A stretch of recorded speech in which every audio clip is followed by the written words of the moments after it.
Swayam Prabha. Digital India. Educated India.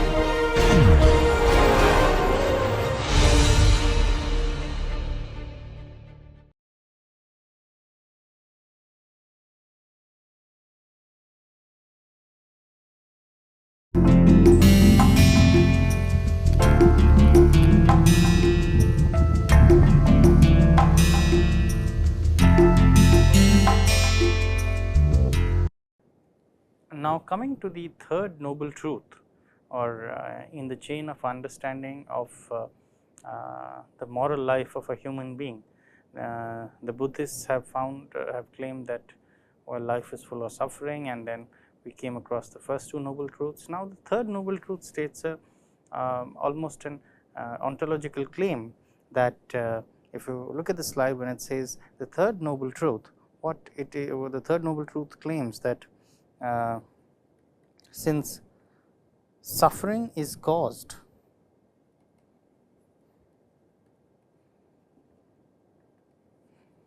it can be eliminated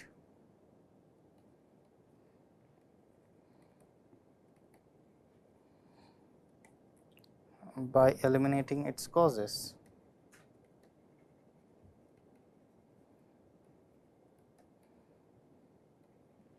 Now, this seems to be a fairly obvious simple claim, perhaps, that when we talk about, well, since suffering is caused, it can be eliminate its causes and eliminate suffering. What is the profundity of such a claim, or what is the need of regarding it as one of the third noble truth, or one of a noble, or one regarding it as a noble truth?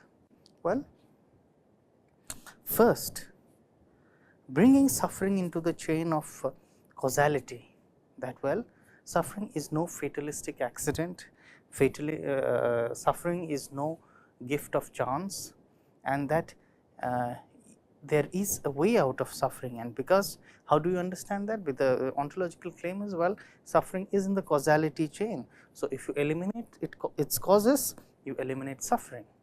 Now, in contrast, a fatalistic worldview would say that, well, could say that suffering is an inevitable part, or is a gift of chance, and there is nothing one can do about it, and that brings about a sense of randomness in human life. But here the Buddhist claim is very fundamentally very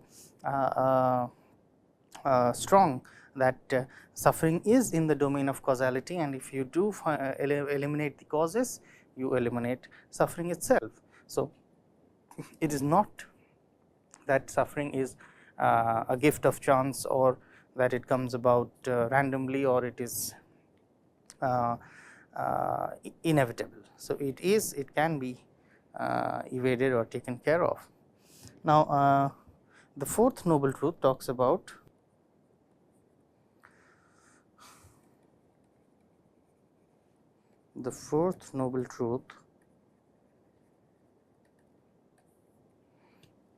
describes the path to the elimination of suffering, or what is in Buddhist terminology called nirvana, the path to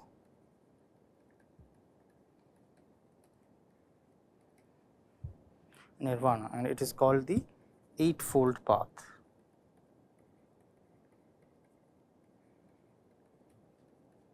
Now, what about the eightfold path? About the eightfold path, or it is also known as the Ashtangika Marg.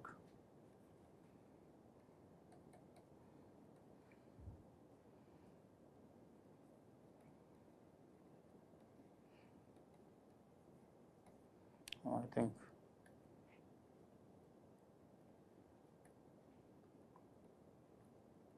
Ashtangika Marg.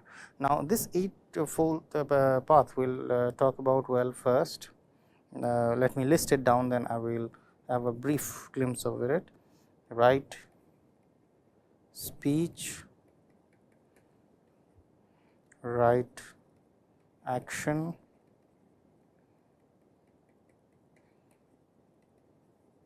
right livelihood,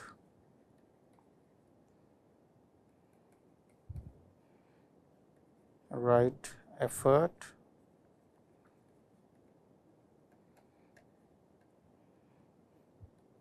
right mindfulness,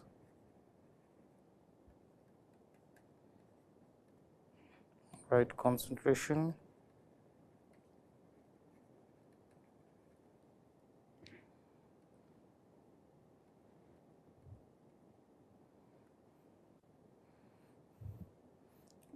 followed by right views, and finally the eighth method of right resolution. So, the first three, either to conduct, then to discipline, and finally to knowledge and wisdom. So, these are the eightfold paths that the Buddhists suggest one has to follow. It is about the right speech, right action, right livelihood. So, this is about how one conducts oneself through life. So, speech, action and livelihood, about disciplining, which is a mental phenomena. So, it is about making the right effort, right mindfulness and right concentration. It is about right views and right resolution, or having the right resolve.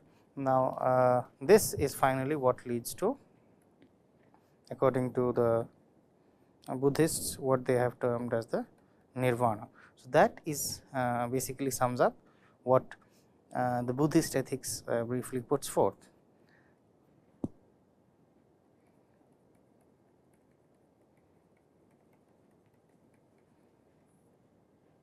Now, we are going to talk about Jaina ethics.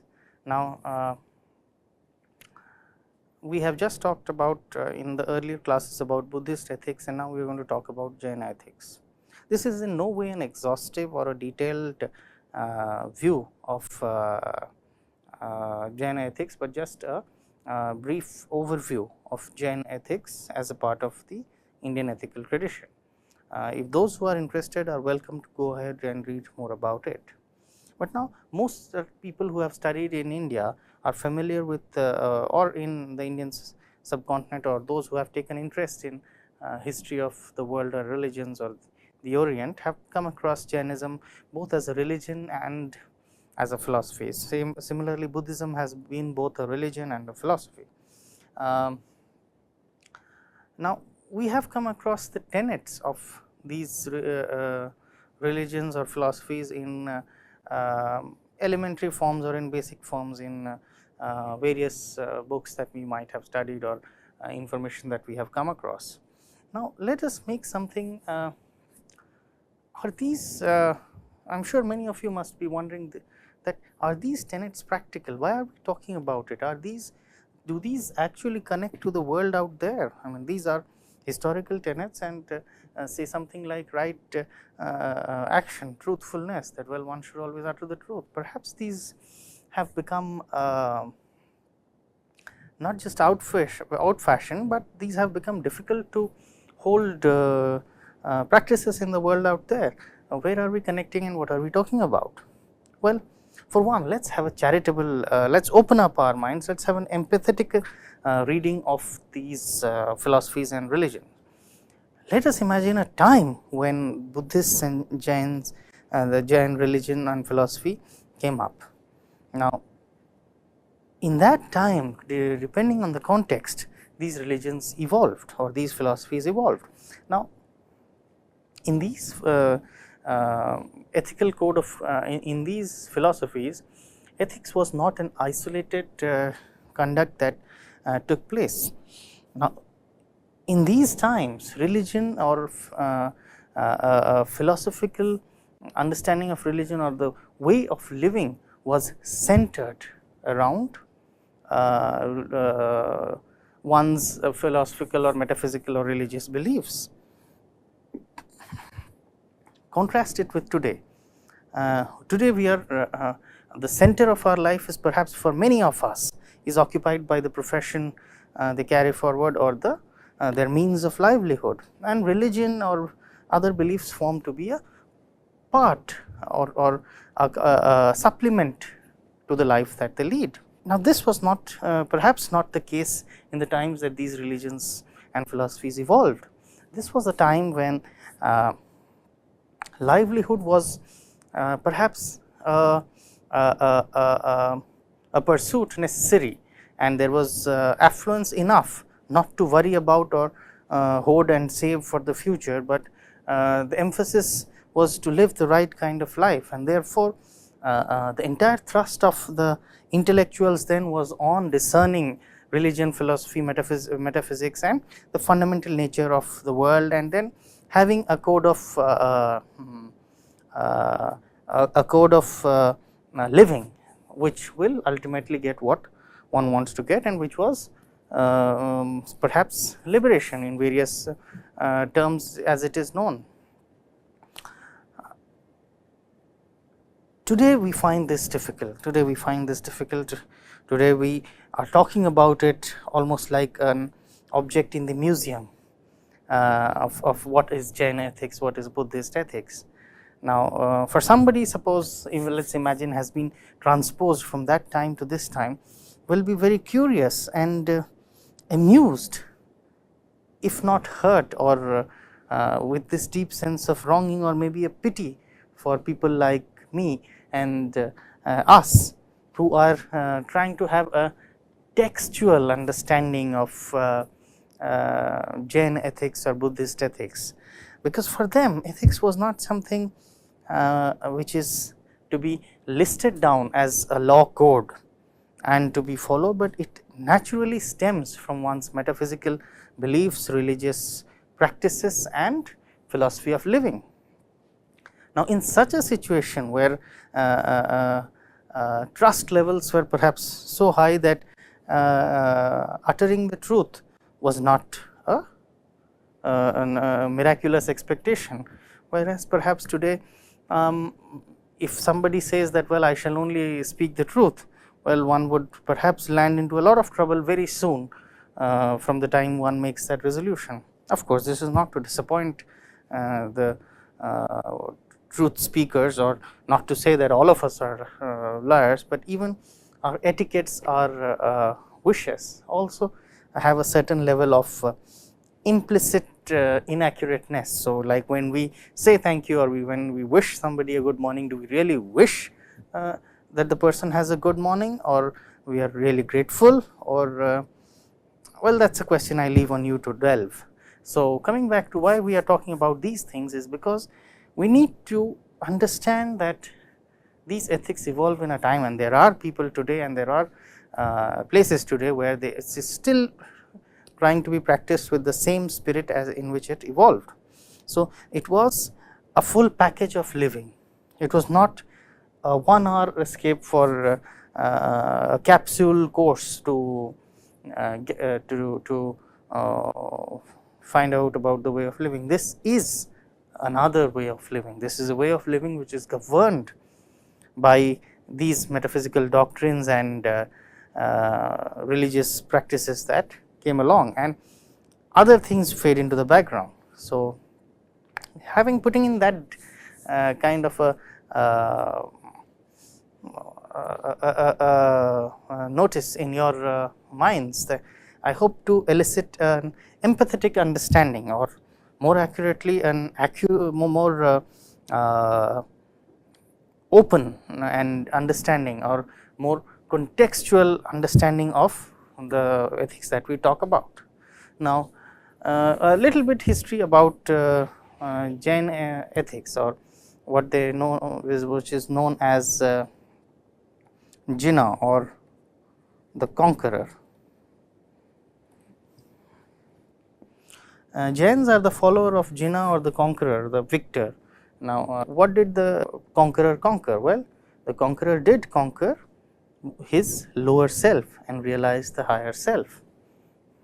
So, when we talk about Jinnah, Jinnah is the one, or are those who have conquered their lower self and the higher self prevails. So, this is what is basically the etymological word of the etymological meaning of the word jina, or the one who has been victor or victorious or conquered his lower self. Mahavir or Vardhaman is perhaps known as the founder of Jainism, but which is not historically correct, because Mahavir himself claims that Vardhaman is the last of the reformer of the previously existing creed of Parshvanath. In fact, Rishabh as is known as the founder of Jainism. So, Jinnah was born in 599 BC at Vaishali, and he attained liberation in 526 BC. So, that is a little bit sketchy history about the Jains. Now, well, what are the tenets of Jainism? Well, first it says that, well, almost everything is possessed of a soul. And that is how, which many of you must have heard, we come out to be. We see the excessive stress on non-violence in Jains and the Jain philosophy. So, the claim that Jainas want to make is that we do have so to say a sticky material lower self, and our objective is that our higher self conquers our sticky lower self. Now, let me put this in a little bit of perspective for you to perhaps make a little more sense out of this, because yes, Indian philosophers do talk about self and a higher self and a lower self, and there is a lot of religion also talks about it. But well, on the other hand, we have a dominant school of freedom saying that let us be what we want to be, and let us not impose morals and religions and philosophy and try to take control of people's lives, because after almost the scholasticism of the medieval times, we find this kind of rebellion to any established religion or moral practices. Now, let me put this question to you, that if any of you have been fond of classical music, both in the Indian or the Western tradition, now how have you been fond of this classical music? Probably the answer for most of us, or most of the people who would be fond of classical music, is that, well, they have been trained in it, and perhaps most of those who have not trained in it do not have a liking for it, or have not been able to cultivate a liking for it, and would prefer more contemporary, immediately appealing music. But does that mean that classical music does not make any sense? Here is where is the this is just being presented as an analogy for you to perhaps make sense of it. Now, to experience, to give, if what we call as freedom is giving oneself no loading of information or moral practices or religion or metaphysical beliefs, then what takes over? Well, if one has one could say that it is, well, the fundamental biological drives take over. If one is not socialized, if one is not moralized, well, one is free, well, one is free if the fundamental drives take over. So, either way, what is this thing called freedom? Is it just allowing, not loading any information and onto the human agent, and then seeing what the human being does, or allowing the human being to do what he or she does? Or what the notion of freedom that these schools of philosophies and religions would say, just as classical music, that you need a certain amount of training to cultivate or to understand, and thereof to like or to be in a position to like or dislike such a system. So, it is natural, a child going to school would not like to study. Probably most of us did not want to, hated the school on our first day, or maybe even in our first year, and alphabets did not make any sense to us. We were just mugging up alphabets without understanding them. Perhaps there is and then we come to understand, then we come across words, and then we come across sentences, and then we come across meaning, and then we are able to appreciate that, well, the alphabets had to be learnt before one could make sense of its utility. So, like classical music, like anything in life that requires a little bit of or substantial amount of training to understand or even have a chance to appreciate or to dislike it, rather than judging it as it comes across to us. So, we do need to build our vocabulary to appreciate or critique meaning and language. So, thus the Jain philosophers or the Buddhist philosophers or this entire Indian philosophical tradition, in fact even religious traditions world over, would only be it would only be fair in giving them a chance in trying to understand it, and then making a judgment on it, than fundamentally rejecting it all. And therefore, maybe many countries in the world do provide some religious exposure to children in school, whereas some countries would prefer that the children are not exposed to any religion or moral sciences, and they develop on their own. So, these are two ways of understanding human nature, and it differs in the practices that come across. So, for Jainism, freedom is the radical conversion of the inner man. I am here extensively taking the works of Dr. Sarvepalli Radhakrishnan in understanding the ethics of the Jains in his classical introduction to Indian philosophy, which I think many you must read if you are you would like to know more about Indian philosophy and its various schools. So, this conversion of man, that, well, from the lower self we get on to the higher self, that we need to conquer our basic desires, or we need to move from our basal fundamental selves to a higher self. It makes a very crucial assumption. And why morality is required? It has, because it is again intertwined with its metaphysics and ontology. So, there is karma or action which is accumulates. So, the kind of karma one accumulates, karma or action simplistically understood, brings forth tendencies or fruits in one's own life or next life, and one's aim is to nullify the effect of these karmas and attain liberation. So, we need to take care of the karmas that we are laden with, and try to restrain its effects, and then go ahead and attain liberation. So, the apparatus of morality is basically required to reform human nature and prevent formation of new karma. So, many of us must have heard in school the three ratnas or the three jewels that nirvana can be attained through. Now, what are these three jewels or three ratnas? These are, well, for one, it is right faith,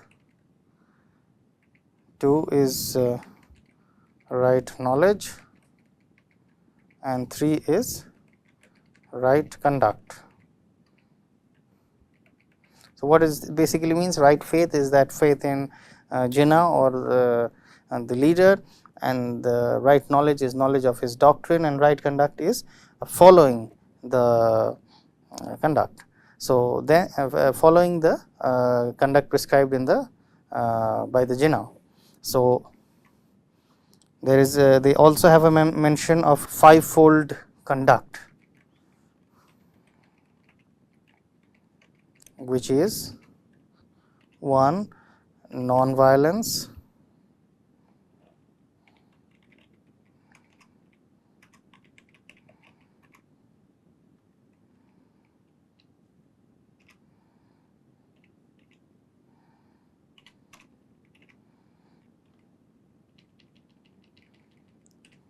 2. The emphasis on non-violence for Jainas is very fundamental, and many of you must have taken a look, or those who are familiar with Jain monks would have seen perhaps a Digambar or a Shwetambar. The Digambars are the ones Jain monks who are ascetics, who are in the nude, and Shwetambars are the ones that are clad in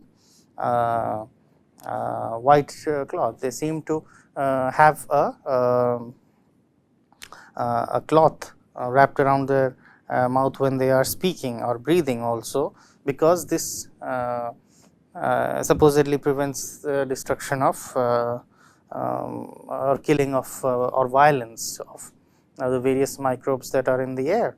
They have extreme practices to prevent killing as much as or violence as much as possible. So, far apart from non-vegetarian food, they even try to go about their lives causing minimum damage to life or the world around them. Now, that perhaps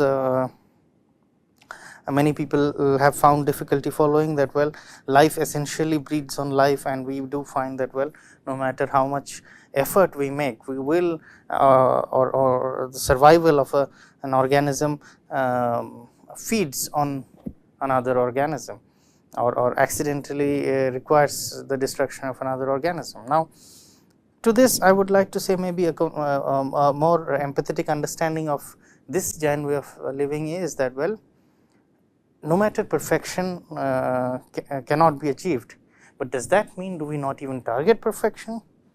So, as much as we can, let us be the Jainas would say that let us be non-violent, that therefore non-violence is refraining from all violence, and also being does not mean that just refraining from violence, but also acts of positive kindness. Now, in the fivefold conduct, the second conduct that we talk about is charity and truth speaking. Then there is honorable conduct,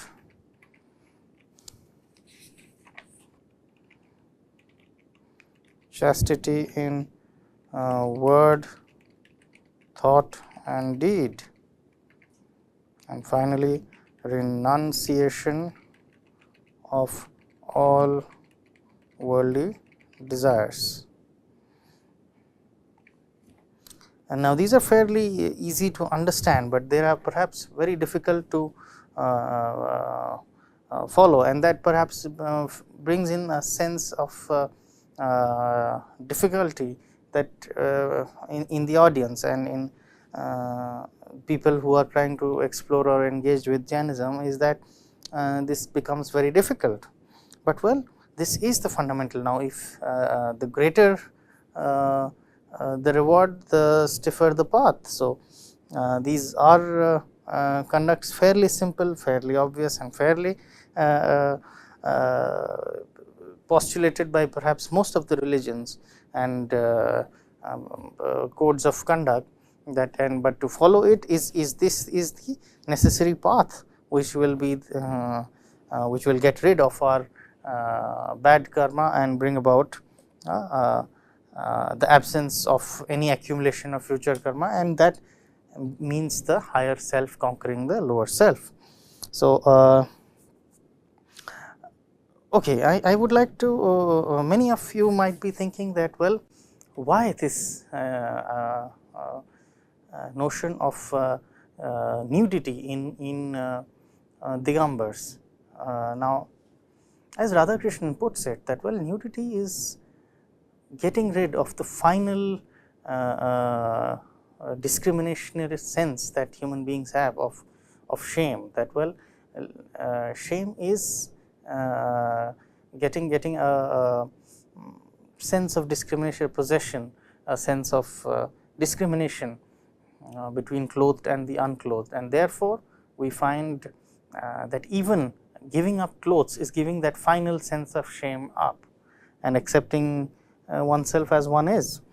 The Jain ethical systems are more rigorous than the Buddhist ethical systems, but there is a lot of commonalities, but there are essential differences about it also. In fact, there are views that the Buddha and the Jain are two interpretations of the same person. We shall not go into it, but historically they have been documented as different figures and with clear evidence of the same. Concerning more about Jain ethics, we would also like to say that, well, what essentially Jain ethics wants us, that, well, to overcome our desire for the things outside or external to us, and this desire for things external to us bewilders us, and the whole object of following ethical code of conduct or Jain ethics is to contain this bewilderment by refraining oneself from pursuing objects external to us, and meditation is a process that helps us in this. So, Jain ethics that way is very clear that, well, there is a clear cut systematic order of the world, in which the harder the jina has worked or the ascetic has worked, he or she deserves the award of the negation of karma and the attainment of nirvana. It is not and thereby this denies the notion of blessings or grace or any Puranic notion of God intervening to forgive and bring about or give a special boon or a shortcut to the seeker on the spiritual path. So, for the Jains, it is a very impersonal moral order that the more dedicated and doggedly the ascetic follows one's path is what naturally begets the rewards of the path, and there is no special intervention or in that case. So, considering this, so we have had a short talk on Jainism, and we would like to I would invite others who would like to read more or know more about Jainism to go ahead with Dr. Sarvepalli Radhakrishnan's Introduction to Indian Philosophy, from which the source of this talk has been taken, and explore it in its own detail and try to get it, try to relate it to what today is. The Jaina community has been a rather small community, but a tightly knit community, and it does survive in its practices. So, we see that, well, Jaina ethics is kind of perhaps one of the most toughest or most austere forms of ethical practices subscribed, and it does not count upon grace, blessing, or any kind of a shortcut or intervention by gods to bring about